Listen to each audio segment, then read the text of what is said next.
melek. Annem. Yani annemi anlatmışlar. Çünkü annemden çıktı. Gerçekten. Tabii ki. Ama ben seni çok sevdim ama. Ben bir de hep zorundayım ben. Çünkü ben evet kızım.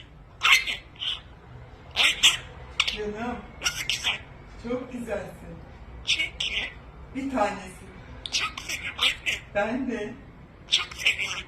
ben de. Annem beni. Çok seviyor. Annem beni asla. Çok seviyor, asla bırakmaz. Uyumuşum ben. Pişik ha annem ama işe gidiyorum. Anneciğim. Efendim? Efendim bebek boncuğum. Kanatlarından öperim.